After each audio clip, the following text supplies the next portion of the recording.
Bien-aimés dans la foi, en ce nouveau jour, fortifions-nous avec les paroles de Paul l'apôtre dans son épître aux Philippiens chapitre 4, le verset 13. Je puis tout par celui qui me fortifie. Amen.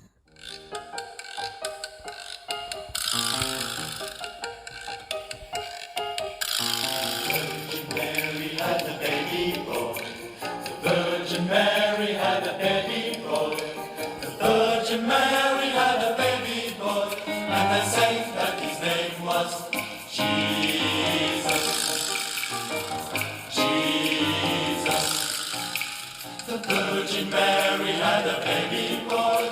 The Virgin Mary had a baby boy. The Virgin Mary had a baby boy. And they say that his name was Jesus.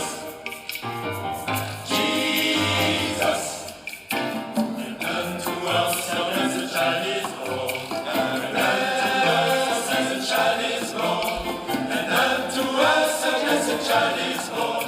And they say that his name was Jesus. Jesus.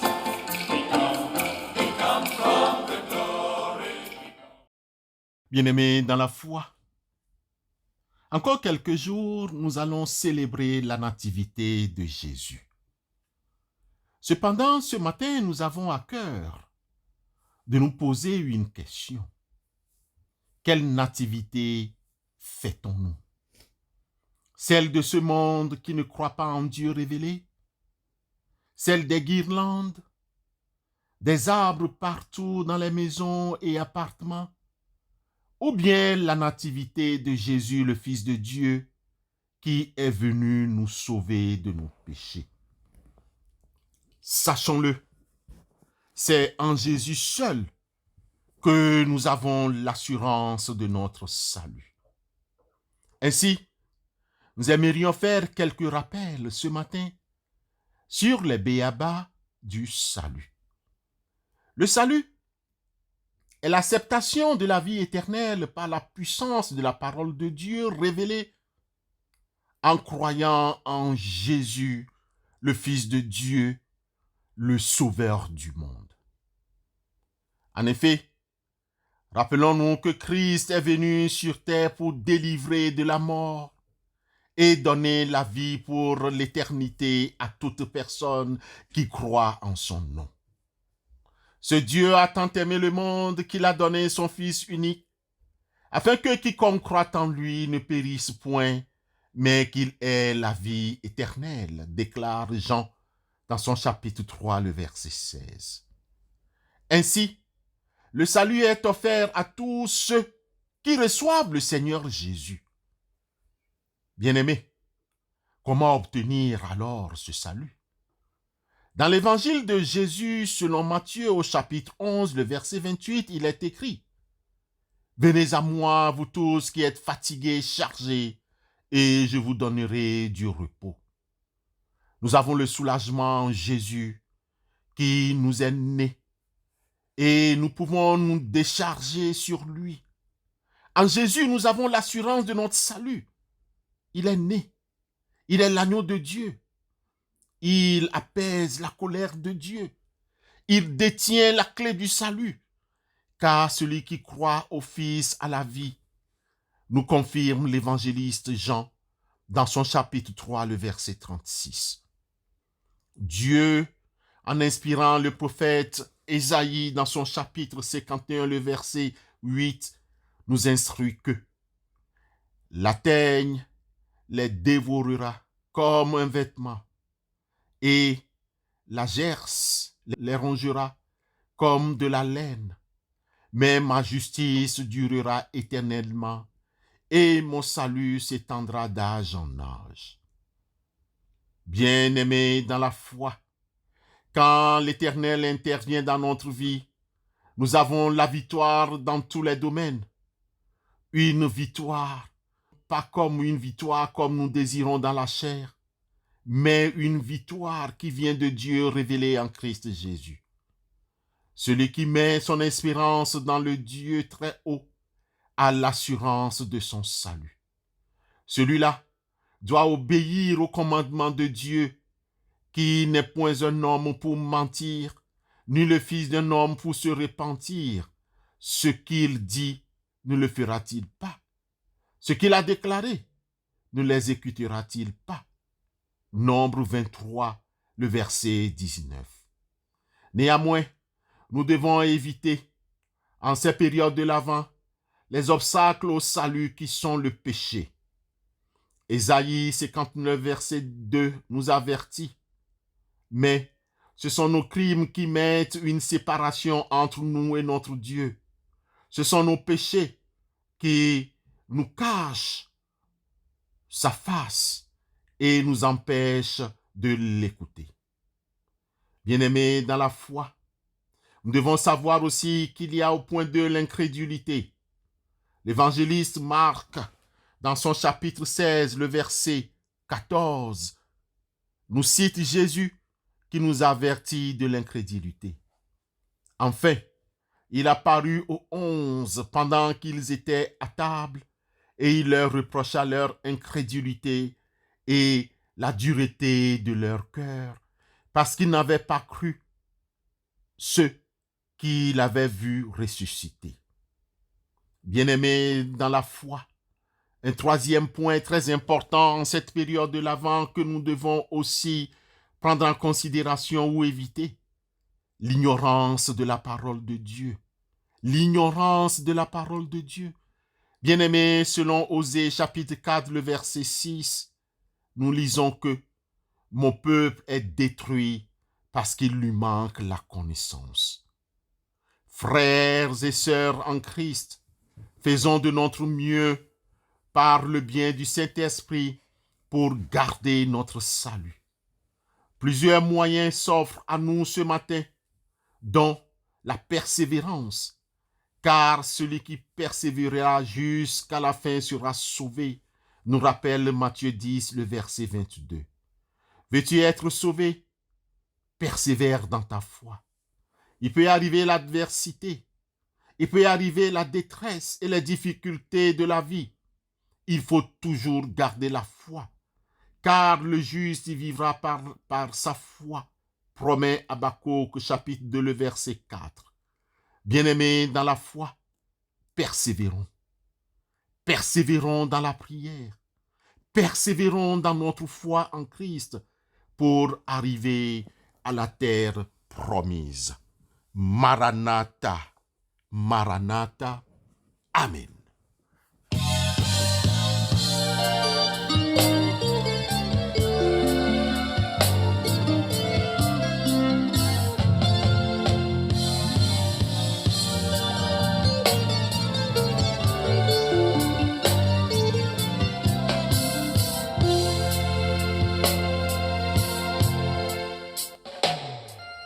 Sur tes promesses, Dieu d'amour,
Éternel notre Dieu,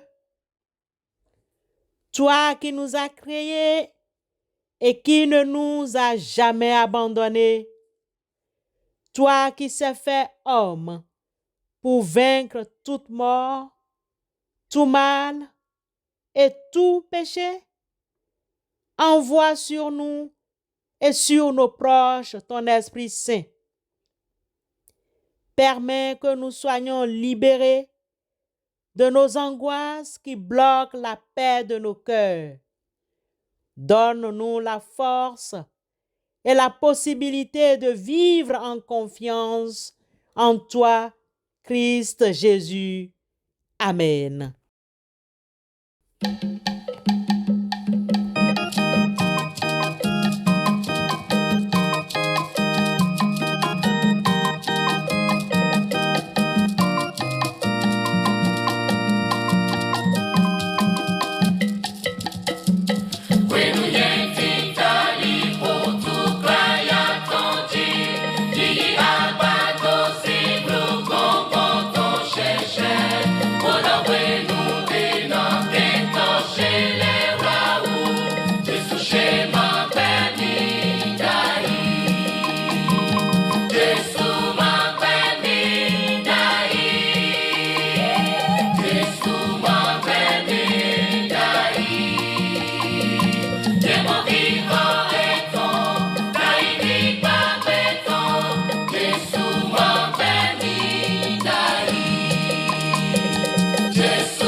Avant de vaquer à d'autres occupations, bien-aimés dans la foi, recevons la bénédiction de la part de notre Dieu.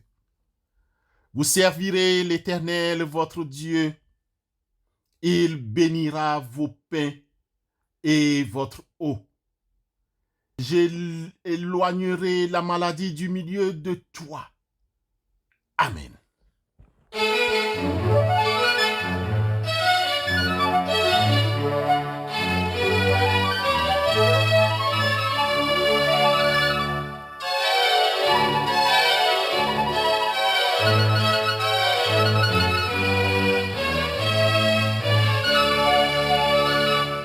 Amen, amen, amen, amen, amen, amen. Que la gloire soit rendue au Seigneur. Amen, amen, amen, amen, amen, amen. Que la gloire